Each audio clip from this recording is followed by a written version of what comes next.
Hey there, everybody. Welcome back to the Only Podcast. My name is Chris Vanini. I'm your host, as always, and I'm joined by theonlycolors.com managing editor Joe Toohey. Joe, how you doing? Not too bad. Just trying to get over that game last night. Yeah, I mean, it's been a emotional week. I think we're going to start off with the biggest news of the week for MSU sports, and that's the retirement of Daniel Bryan from WWE. I thought you were going to go with the MSU hockey win over Michigan at the Joe on Friday night. Yeah, that's a good point. We should talk about that later. But no, we'll talk about some of that stuff later. No, we're talking about basketball, obviously. MSU most recently falling 82-81 at Purdue in overtime in what was a thoroughly entertaining, though at times frustrating from a viewer standpoint, game.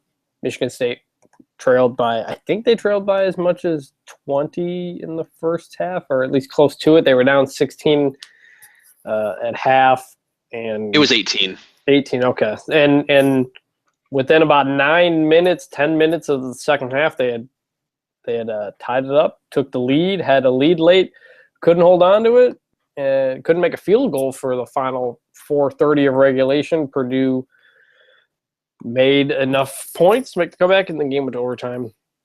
And Purdue wins on a late free throw on another what was of many questionable calls. Officiating was pretty bad across the board on both sides. Interesting call to effectively end the game there. But looking at this game as a whole, Joe, what's your first reactions coming out of it? Yeah, I think obviously the final sequence of events was the biggest thing that everyone talked about right after the game, with AJ Hammons maybe not throwing a moving screen into Denzel Valentine, and then there was the foul which caused the free throws, the winning free throws by Purdue. Yeah, I mean that was a tough sequence, but I think there were a couple times over the course of the game, especially in regulation, where MSU had a lot of options, a lot of opportunity to win the game. I mean, just think about the very final possession of the game in regulation, where Denzel runs with the ball down the court and tries to take a crazy step back jumper with 2 to 3 seconds left on the clock. It seems like they probably could have gotten a slightly better shot than that at the end of regulation. Was part of it. It seemed like there were a few missed free throws that were pretty big at a time when MSU was sort of trying to build a lead. At one point, they had a 70-66 lead. Matt Costello missed a couple free throws. That seemed kind of important to me as well.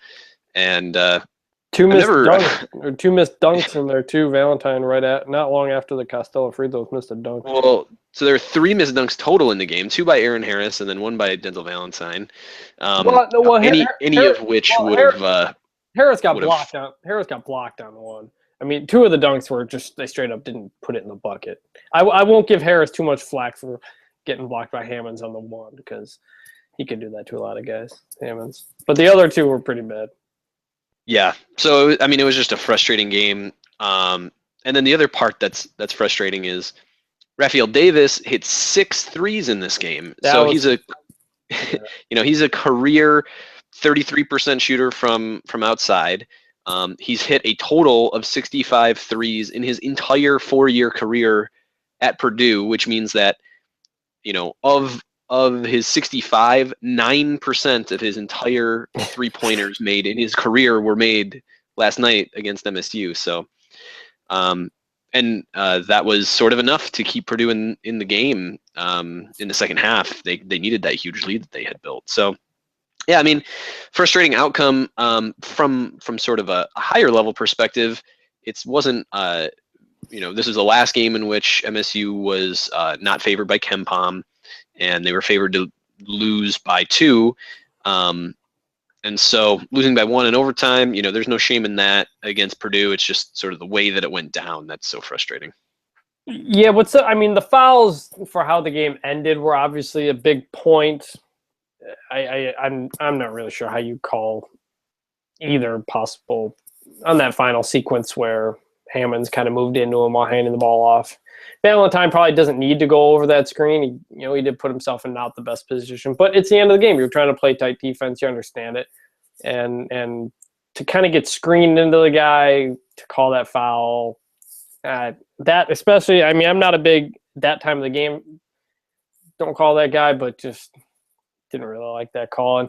And after that, after the missed free throw on the second one, there was a scramble for the ball. Hammonds comes up with the ball, takes about like 6 steps, and no one fouls him, no whistles, and then that's the end of the game. It was like the officials were, I don't know, waiting for him to get fouled, and they just kind of let him move with the ball. But that was pretty bad. If you watch, he gets the ball and turns and takes like 5-6 steps. So just a not good performance from the officiating, and it's completely different from the first like 8 minutes of the game. I tweeted early in the game. I said, no blood, no foul, apparently. So in this one, and that's good for these teams with how they like to play defense. And then because they went almost 9 minutes without a foul call, and the first couple of fouls were offensive fouls. So, and it's just the whole college basketball deal where officiating is just completely inconsistent. Purdue had, this isn't the MSU thing. Purdue had plenty to complain about too. It was just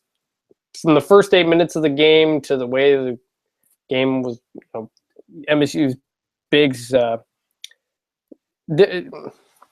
fouls that they call inside, the touch fouls and the big men, are the most inconsistent calls in college basketball. And we've talked about this before. Like, when a guy's trying to when they're fighting for position down low, and there are so many of those little tic tacs on the big men that are just either inconsistently called or what. And MSU's Schilling fouled out, Davis fouled out, Costello almost fouled out, Swanigan had 4 fouls, Hammonds had 3 at the end of regulation or late in regulation. So it's just the big men, I think, had a tough time getting any consistency there down low. But aside from the officiating, and I'm not one of those complain about the officiating cost anybody the game deal. It didn't cost MSU the game. I mean, it was a winning play, but it was bad all around. The difference in the game was, like you said, Raphael Davis. It was the Raphael Davis versus Bryn Forbes matchup. Not only did Davis go 6 for 8 from deep, but he completely shut down Bryn Forbes, who went 3 for 11 shooting from the day, 1 for 7 from deep.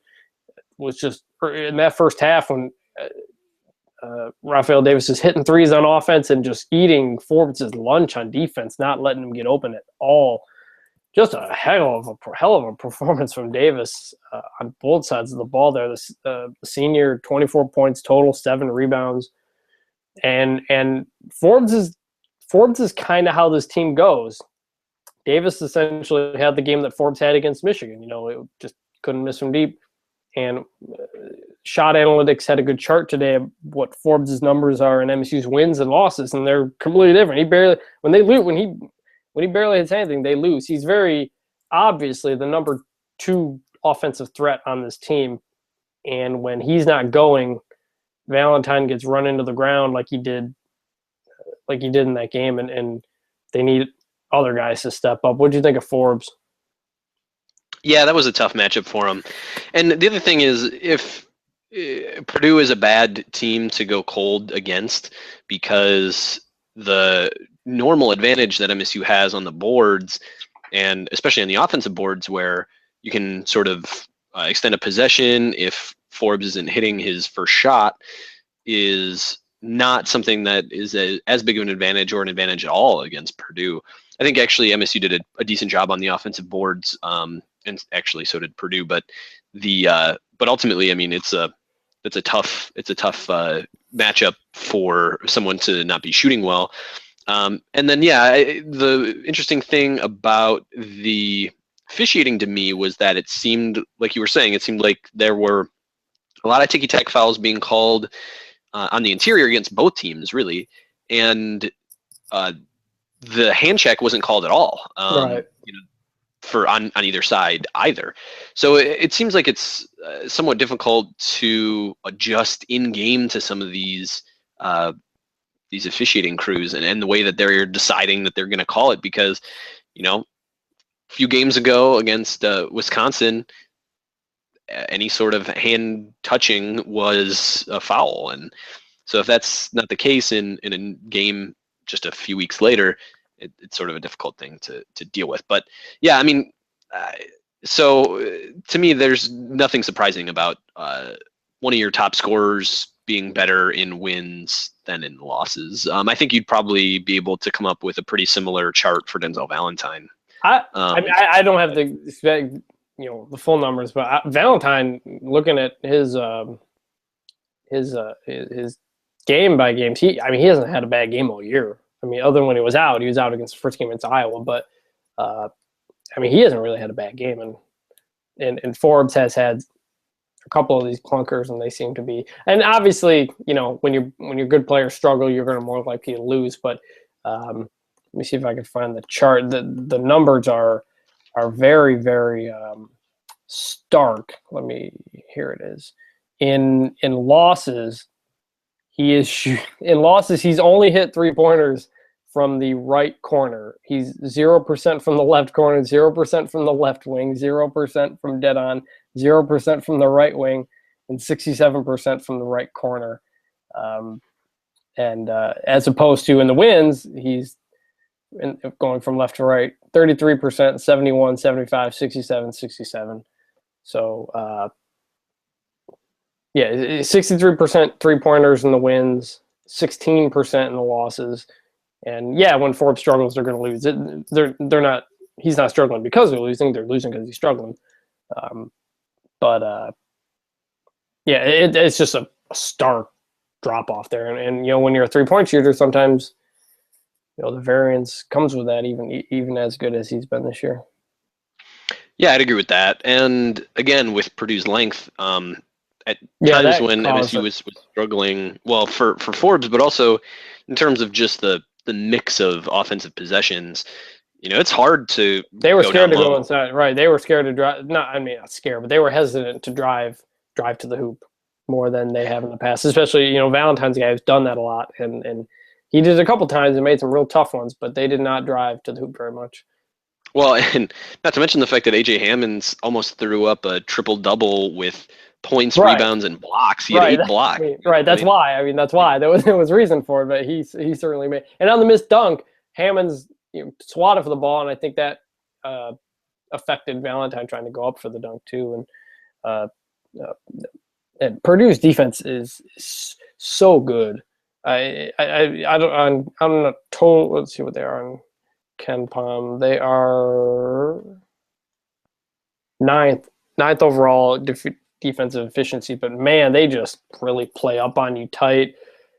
Those big guys down low with the block shots, that was a real good defense. And I thought Denzel Valentine's passing in this game was just tremendous. Like, not even ones that directly led to points, assists, just every possession passes he was making across the court, especially against his defense, were just unbelievable passes that I just thought, some of that went a little bit unnoticed. Part of that because he does it, he seems to do it all the time. He always makes difficult passes, but I thought specifically in that game, some of the passes he was making were just incredible. But Purdue's defense is really good. Absolutely. The other thing I'll say there is that I thought, and I tweeted this out at one point, it was interesting that the big contributors to the comeback from the 18-point deficit were Matt McQuaid, Kenny Goins, and Alvin Ellis. Yeah. So, but a big part of that was that those guys were actually getting found. I mean, those guys weren't doing a ton of creating for themselves. McQuaid maybe the most of the three, but ultimately that passing ability is the reason why MSU was able to get to 1.08 points per possession against a Purdue defense that's quite good.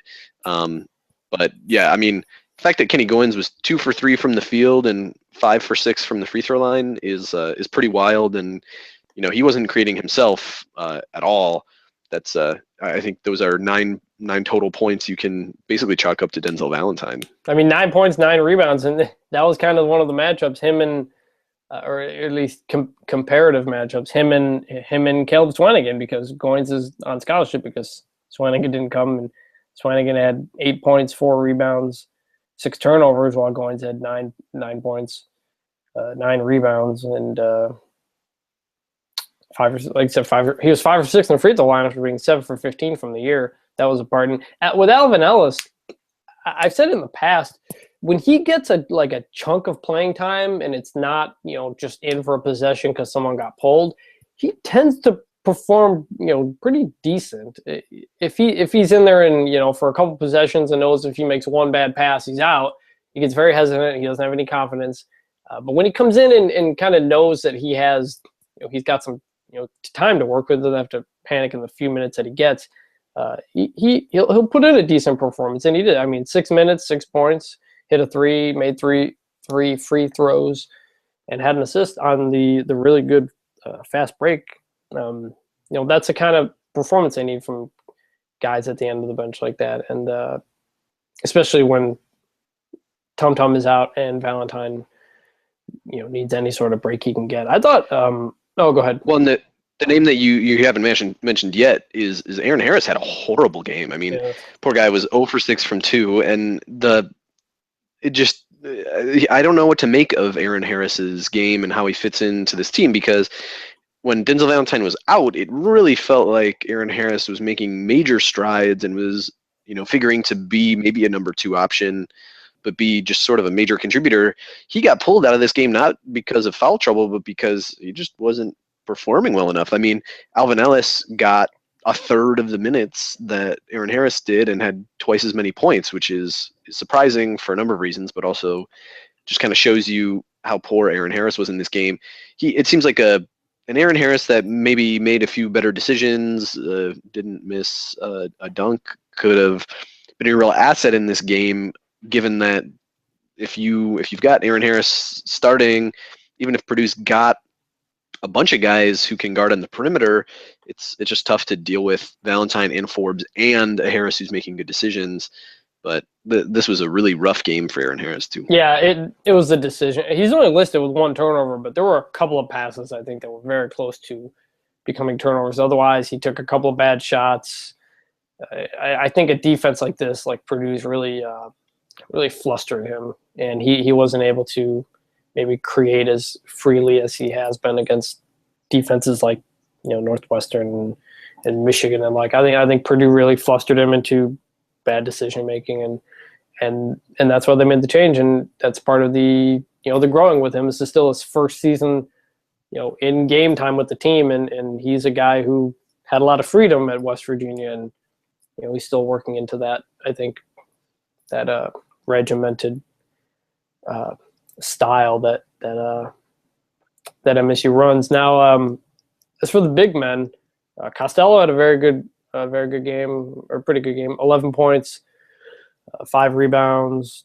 He hit a 3-pointer, and he took another one, and he thought about taking another one, and that's kind of reminded me of Adrian Payne, who once he kind of got to take them, Costello's always had that ability. I mean, he's not going to be a great 3-point shooter, but he wasn't just chucking it up there. He knows what he's doing, shooting that ball. But I wouldn't expect any more. Interesting thing on Costello, looking at the box score here, 5 rebounds, all 5 on the offensive end. Didn't have any on the defensive end. Part of that was because Denzel Valentine had 7 defensive rebounds and Goins had 6, but it's an interesting thing there. And he continues to play with a lot of confidence. Once he got hit with foul trouble, though, he had to back off a bit, and that's always an issue with the big men. Go ahead.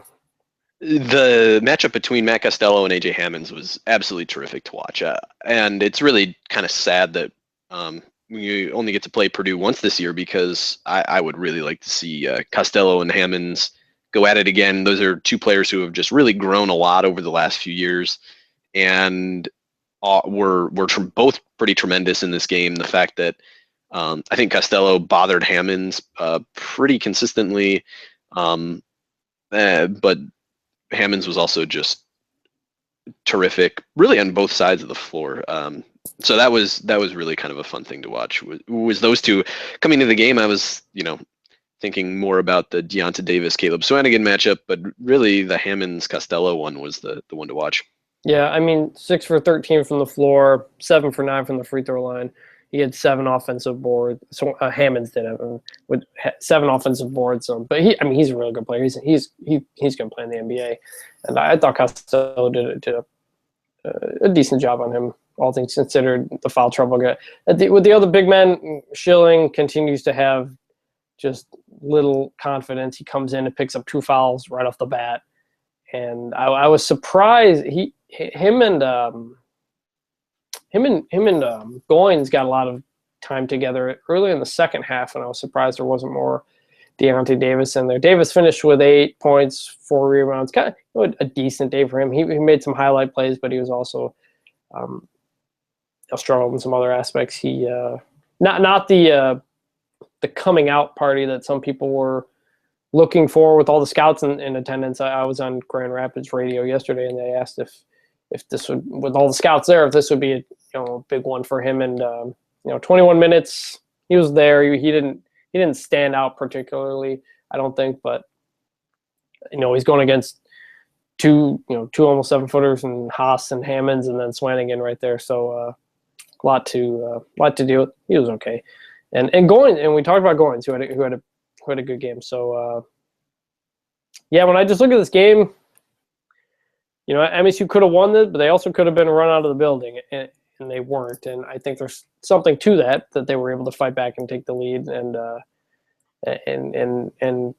if Valentine takes a little different shot, makes the shot at the end, if you don't get that foul call at the end, it's a 1-point loss. One play here or there, it's a difference between a win and a loss. And like you said, you're not too down on it. I think Izzo will obviously take a lot from games like this, but big picture wise, I don't think it means a whole lot other than probably eliminates MSU from the 1 seed. When you look at the big picture here, they're actually 7-5 in the Big Ten, and something around 7th place, but they're in contention for a 2 or a 3 seed still.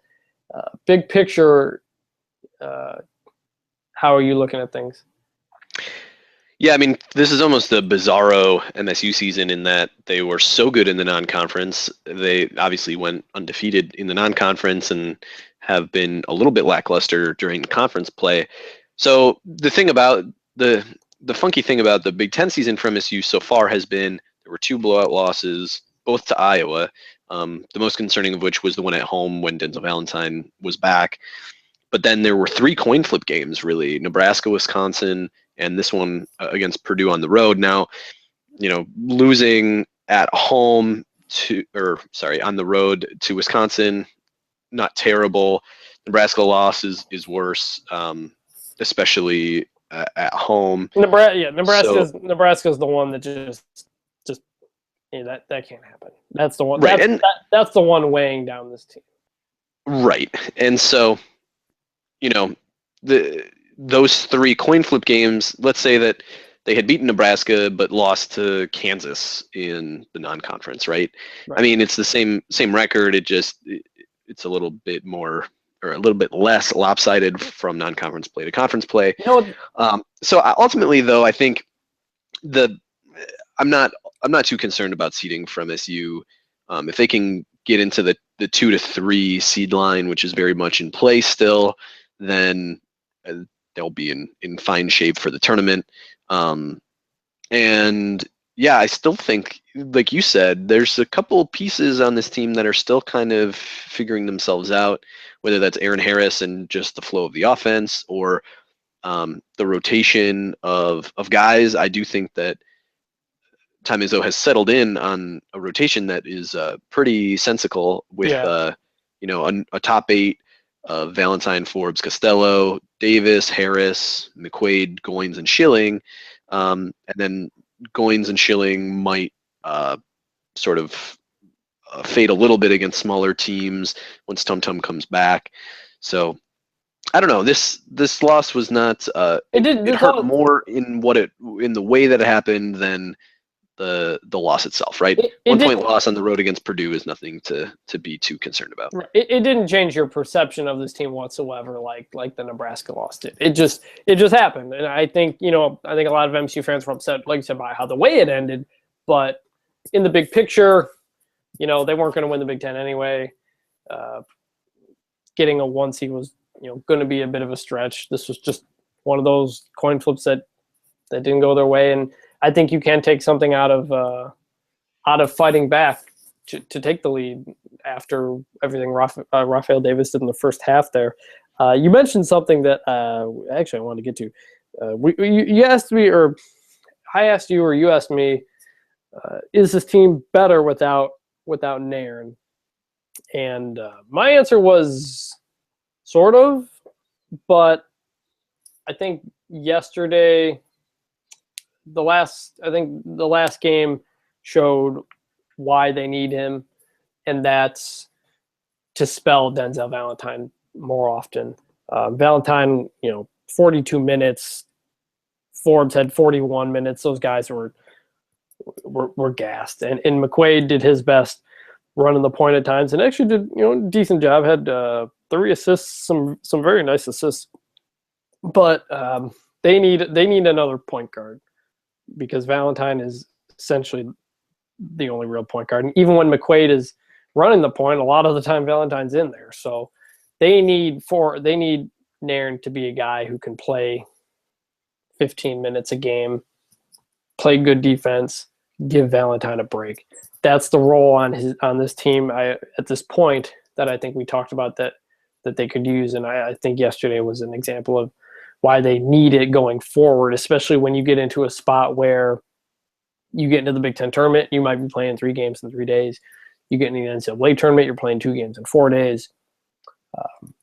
I think that's where they're going to need him. What do you think? Yeah, I think he has a role when he comes back, absolutely. And if he comes back, I mean, I guess really. Right. The good news is I don't think that his availability necessarily has the impact that other guys being out might. So that's another interesting thing about this team is that the makeup of this team is pretty different than it was at the beginning of the year just because of injuries, right? So beginning of the year, Schilling and Marvin Clark were out. Not that Marvin Clark's been particularly impactful, but Schilling was out and Tum Tum was playing. So you wonder how much that affects sort of the way that the season has gone. That's the right or was better for this matchup against Purdue with Purdue's size, but it's certainly an interesting question, and I guess ultimately I'm not too concerned about not having Tum Tum for a few more games. You always hope that with anybody coming in or coming out that you get a couple games before the NCAA tournament, just because it's hard to know exactly how that rotation works out and all the other variables involved in that. So, but yeah, again, it seems to me like Tum Tum has an effect larger than his statistical profile would suggest, but it's hard to quantify. He's not the most valuable player. He's not the second most valuable player. He's probably not the third most valuable player, but he's the guy who could take this team from Elite Eight, Final Four contender to national championship contender, I think. Him being gone isn't the killer for this team, but I think him being there will be the little bit of boost that they need. Like I said, to give Valentine a little bit more rest, to play some defense, and just spell some guys. We talked throughout the year that this team was 12, 13 guys deep, but point guard was the one spot where they didn't have the depth. And that's I think that was evident in that game yesterday. And even if they come out on the right side of that game, I think it's clear that they do need Nairn in some role there. So I mean, we never know. We don't really know when he'll be back. Izzo doesn't really know when or if he'll be back while he deals with the plantar fasciitis. But the next up for them is Indiana Sunday. Probably the last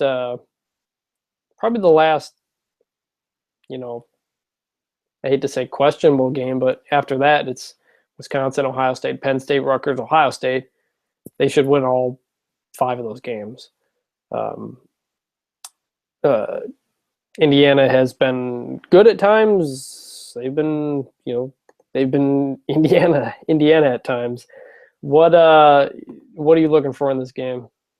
So we can talk about Indiana first, but we're just going to totally gloss over the game against Michigan from last weekend. Oh, that did happen last time since we talked, didn't it? I mean, it was a beatdown. MSU couldn't miss from anywhere.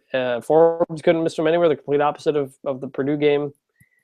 And they're up by 30. I know it's Michigan, but between that game, the Northwestern game, and the Rutgers game that preceded it, I don't know if there was a whole much left to say, other than I'm sure that gave Izzo a lot of joy, and I had actually wondered if he would leave some of those guys in there a little bit longer after the Magic Johnson statue vandalization from earlier. But that wasn't the case, and a 30-point lead turned into a 16-point win that wasn't nearly as close as the final score. But I take it, did you go? You're in Ann Arbor. Did you go? I didn't. Tickets were relatively expensive, which I was sort of surprised by. I mean, they only play once, so that's probably part of it. Yeah, I was very pleasantly surprised in this game. I didn't expect MSU to shoot quite as well as they did from 3. I mean, you never expect a team to shoot 64% from 3. So, and then MSU dominated in all the usual categories as well, and in terms of rebounding. And they turned the ball over kind of a lot. I think a lot of those turnovers came sort of in garbage time, though. So, yeah, that was it was a fun game to watch, just because, they couldn't miss. Forbes dropping in 29 was pretty fun. I mean, I was just like, you were just like laughing in the first half with the shots that they were hitting. Valentine hits that ridiculous fadeaway on the baseline. Forbes is just hitting them, and then the way that they finished the first half, just oof. Yeah, and I do think Michigan really misses Karis LeVert. Oh, absolutely. And so, I think that sort of was part of the reason why Michigan's offense wasn't a little bit better. When you've got Zach Irvin trying to create off the dribble, it's not going to be a great time for Michigan basketball at that point. But gonna have a bad time. Yeah, exactly. So yeah, that was interesting. And then I was also surprised that Duncan Robinson had as bad of a game as he did. I mean, he's been a guy who was shooting pretty close to 50% from deep, and he went 0 for 3 in that game. So that was unfortunate for them, but it was that was a fun game. But I don't know. I didn't even see a whole lot of hashtag excuses afterwards, which was unfortunate. I mean, when you're up by 30, there's nothing really anybody could say. I mean, even from the MSU side, it was just, well, this team is a lot better than one team is a lot better than the other team, and that's just what happened.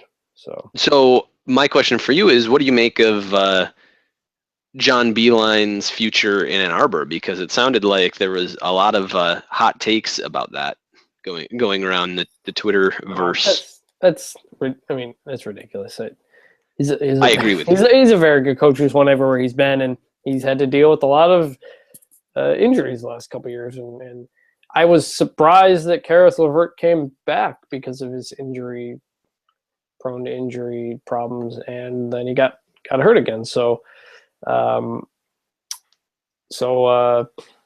yeah, but I mean, you kind of want, this is kind of like, maybe MSU football in 2012, and you had a couple of good years here, but you didn't capitalize on the recruiting and step up, and Michigan has missed out on a lot of recruits after sending Stauskas, Burke, McGarry, Robinson, all these guys to the NBA, and to not get much return in terms of recruiting, I'm sure has to hurt. And I mean, that's the reason why you can only. It makes it more difficult to consistently overachieve. D'Antonio's been able to do it, but it's very difficult. And had MSU or had Michigan had Karis LeVert all year, maybe things are different. And him and Walton are, head and shoulders above everybody else. But also for them to the inability to have any sort of big man, it kind of goes with the system that they play. But with the kind of system they play, it's so guard friendly. You figured they'd be able to bring in a couple more, some recruits to play to that system to get guys to the NBA. But no, I mean he's a very good coach. He's a great representation of that program, and anybody who wants to make a change is just being very short-sighted and not remembering how difficult it is to find a good coach. Yeah, I agree with you. The other thing to keep in mind is that Michigan still, number one, is still a tournament team at this point. They're probably on the bubble, but I think that they would have a resume to get in. And then the second thing is that Michigan didn't have a single senior play in that game, so they're pretty young and they'll get better. Oh, there you go. But yeah, I just thought that was a fun thing. After a lot of talk about who would you rather have, John Beilein or Tom Izzo, to see certain sections of a certain fan base sort of calling for Beilein's head, or at least the consideration of whether or not he should be the head coach for the foreseeable future was kind of entertaining to me. It was 2 years ago when they made the Elite Eight and lost on a Kentucky three-pointer. Yes, that's right. So, come on, what are you doing? Right. Yeah, it would be completely silly for every reason. Also just the way that he runs that program is very much on the up and up, which is sort of important given their history from, the 90s. But yeah, it's just a silly conversation. But I was you enjoyed definitely indulging in some Schadenfreude for sure. You're trying to be subtle and humble about it. You enjoyed it. So, all right, Indiana now. Sunday, Valentine's Day, February 14th. They again play on Valentine's Day.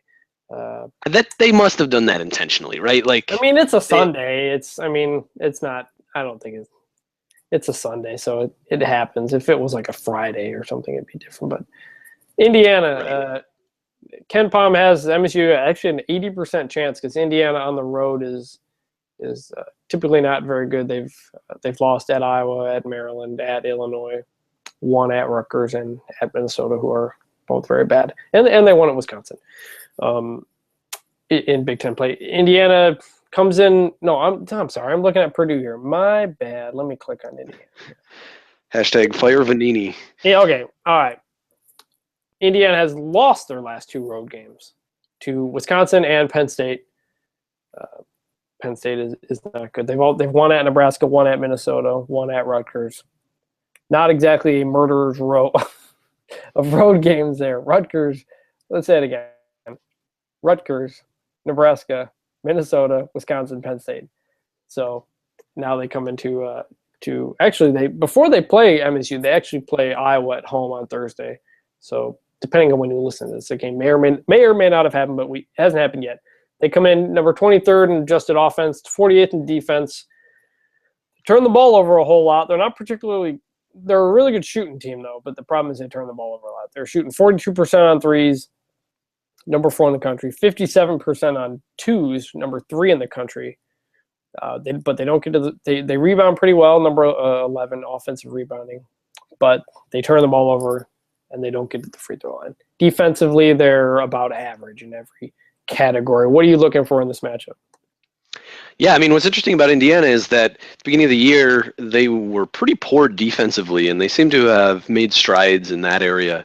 Talking about their offense and just how well they shoot the ball is a big part of that. Now, they returned a lot from last year, right? You've got Yogi back, you've got Troy Williams back, you've got Thomas Bryant, who is the big freshman for them. And so that's, this is a pretty experienced team who we're not really sure how good they are at this point, right? Because their schedule thus far in Big Ten play has just been so soft. And they're the back end of their schedule is absolutely wild. They play Iowa twice. They play us, obviously. They play Maryland in their final game. They play Purdue. So the back end of their schedule in Big Ten play is much, much more difficult than it was at the beginning of Big Ten play. That's probably to their advantage to some degree, just to get some experience and kind of figure things out. The fact that they lost to Penn State on the road is a bad sign for them. But I'm pretty interested. I'm not sure if I'll get to watch this Indiana-Iowa game tomorrow. We're recording this on Wednesday. On Thursday the 11th, I'm not sure if I'll be able to watch it or not. But to me, that seems like it'll be a pretty good indication of Indiana's relative strength, since the last top 30 KenPom team that they played was Notre Dame in mid-December. So it could be a very different team at this point than they were 2 months ago. So yeah, I don't know what to make of Indiana entirely at this point. I don't know if their defensive strides have been sort of on the back of a weak schedule, or if they're really a much better team than I thought they might be at the beginning of the year. It's going to be their biggest home game of the season when we. It's at the Breslin Center, so I take that back. But it'll be their biggest home game of the season tomorrow when they play Iowa. So it'll be interesting to see sort of how they handle a couple tough opponents. Yeah, I mean it's in Indiana. I mean it's Indiana. They've got talent. They've always got talent. Yogi Ferrell, Troy Williams, James Blackman, all very good players. Thomas Bryant's been pretty good for them. They've got Max Bielfeldt, the former Michigan guy, playing a lot more minutes than he did at Michigan, and MSU will have to watch for him to shoot the three-pointer as he has been prone to do at times. It'll be interesting to see if MSU's big men have that on the game plan, because I know when there's a big man that can shoot threes, Izzo always pounds that into his guys, because there's nothing more than he hates than a big man hitting a three, and when that was on the game plan.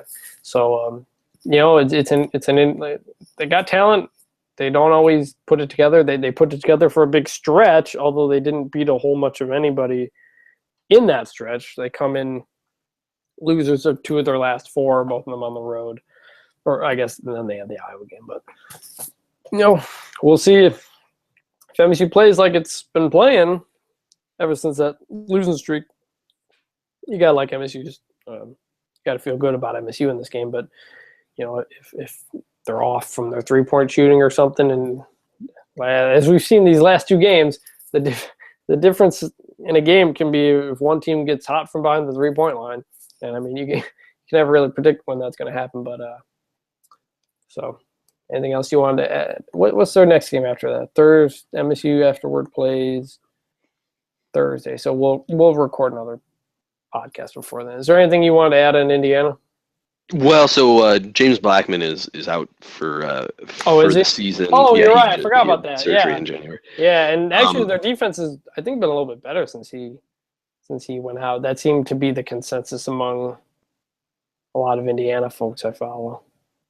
Well, and the other interesting thing about that was last year at the Breslin against Indiana, Blackman had a horrible game. I think he was 1 for 10 or 1 for 11 or something. So, from an MSU fan perspective, it might not seem like his absence is much, but that'll be interesting just to see. I haven't watched much of them play since the Blackman injury, so that'll be another interesting thing to see.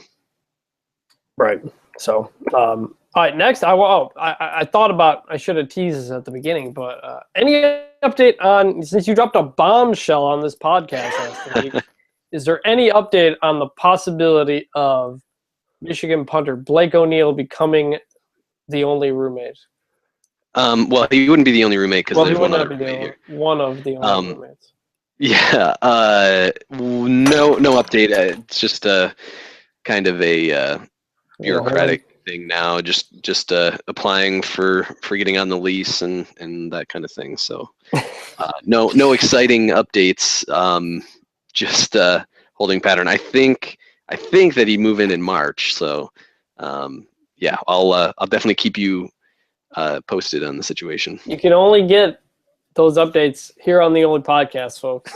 This is exclusive content on this podcast. Really, really hard hitting content too. So something we did talk about at the beginning, the hockey team. We'll just mention this briefly. They did split with Michigan. They picked up a surprising overtime win at the Joe against them. In overtime, a strong effort, but then the next night at Munn, an effort we've seen most of the year, an easy a 4-1 Michigan win. To be swept 2 losses at Munn by Michigan, I don't know the last time that's happened in the regular season for Michigan. For as bad as MSU's been under Anastas, or even before him under Comley, they always played Michigan tough. That was the one thing you could always count, especially at Munn.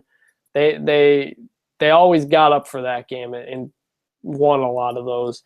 And to lose, to get just destroyed at Munn earlier in the year, also lost at Yost, and then to lose the overtime victory was nice for them.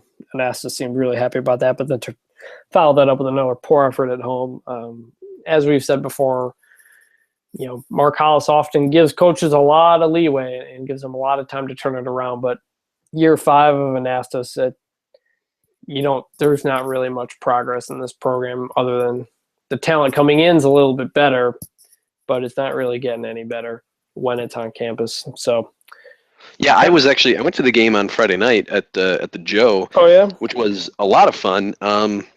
The tickets were cheap. I mean, I think there was a promo code floating around that made them like $9, paid as much in fees as actually on the ticket itself. But the atmosphere was great. I mean, it was almost entirely full. I think there was like one section where there were some empty seats. The way that they did it was the upper deck is general admission, yeah. so that you just kind of fill in. The bands were a lot of fun. There were a lot of Michigan fans, which was pretty entertaining. I went with sort of a mixed group of friends from Ann Arbor and from MSU who live in the Detroit area. But that atmosphere was awesome. I mean, I've been to relatively few hockey games in general, but been to a couple of GLIs, and the atmosphere in that game was one of the better ones. And it did seem to me like there were a lot of folks there who weren't necessarily big hockey fans, but it was just a way to go to a Michigan State event in Detroit, Yeah. and they were kind of into that. So it was a cool event, and the fact that it went into overtime and the fact that MSU pulled out a win in overtime made it that much more fun. Yeah, I mean, one team gives up a home game every year for that game, and I kind of go back and forth on it. You like the on-campus games, but the ones they do at the Joe, especially the regular season one, they generally sell that place out or get pretty close. So I think it's good for all parties involved on that front. Other topic. I'll throw this in there. So Jim Harbaugh did we talk about him taking? I don't think we did, but he's taken Michigan down to IMG Academy in Florida over spring break, his team to practice for spring ball. He can't really meet with the recruits necessarily as much, but it's obviously a recruiting tool, another one of those. The SEC came out against it. They say, it's about players' free time, and, they've got a good point there. It's spring break. A few times players get off to let them do that. SEC's trying to prevent such moves, but I don't think Michigan's is going to be prevented in time. But lest you believe this is just an SEC hating event, I talked to Pat Narduzzi today for a story, and I asked him about it, and he's not a fan of that at all. He points to players, college kids, they want to go to Cancun or go to Panama City, be college kids for the few times that they can. And obviously you want them to not get in trouble. And, MSU had some guys get in trouble over spring break before, but he says he would never do anything like that. Take the guys down there, take his team somewhere over spring break, because that's the time that should be left to the players. So that was another. Can we talk about you casually dropping Pat Narduzzi in the conversation? Well, I did, like kind of a big deal. Well, I did a bit. Well, I just called him up, asked him a couple questions to write a story, and I just thought of it. And we know he doesn't like Michigan, and this is an MSU podcast, and we were just talking about Michigan. So I figured it just popped in my head. I figured I'd throw that out there. By the time you listen to this, I may have written about it already. But I thought it was a lot of times when there was those big picture issues. If I talk to a coach for a story, I'll ask him about that maybe separately from something else, and I always get some interesting opinions on things. So Narduzzi's not a fan of moving the team down there, and you could say, does Pitt have the resources to take their a team down there? I don't know, but I think he makes a good point. And college athletes don't have a lot of time off, and that's something even before the Harbaugh deal came up that conference commissioners had been talking about trying to fix, even though they're kind of the reason it's that way in the first place. But it is what it is. Lastly, to wrap up this podcast, the biggest news that I talked about at the beginning of the show, and that is the retirement of Daniel Bryan of Travis Jackson fame. Very sad. He's been dealing with concussions for a while. He's essentially been out of wrestling for a year, dealing with injuries. He wanted to come back. WWE told him not to. WWE is dealing with some lawsuits on their end, similarly to the NFL. So it made sense for them to hold a guy out, a guy that makes them a lot of money. It makes a point. And I guess last month, Dan Bryan took a different kind of concussion test that revealed that his brain is damaged. There was a lesion somewhere, and he said he'd been having post-concussion seizures that he was hiding. And as we talk about football and NFL and head trauma, and he didn't want to step away, but WWE essentially made him. And I think that's good, moving forward, and hopefully Bryan can be a bit of a spokesperson for head trauma. And his retirement speech was very sad on Monday Night Raw. But I talk about this here because the yes chant that he did was very popular among MSU fans, and still is. Hold on, my throat's dry, so I keep drinking water. Apologies. You're just getting so choked up talking about WWE. Yeah, I know, I get it. It's okay.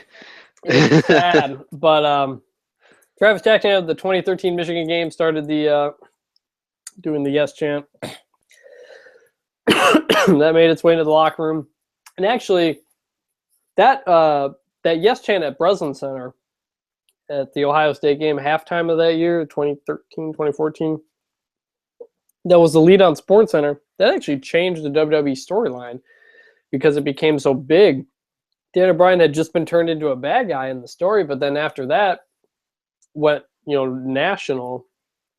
They turned him back into a good guy again. And Bryan said on a radio interview 2 years ago that he actually talked to Travis Jackson on Twitter about it and about the yes chant and stuff, and offered him tickets to a show, but Travis Jackson had to turn it down on his own, turned it down because of NCAA rules. And Bryan just thought the whole idea was ridiculous, that he couldn't give tickets to a guy to a show because of stupid NCAA rules. And so Daniel Bryan is a champion for the student athlete.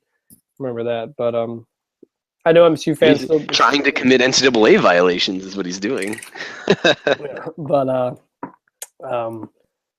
so I know MSU fans still do it. The chant, they did it at the Big Ten championship game when I went there. And so if you ever read anything about him, I highly suggest. He's got a very good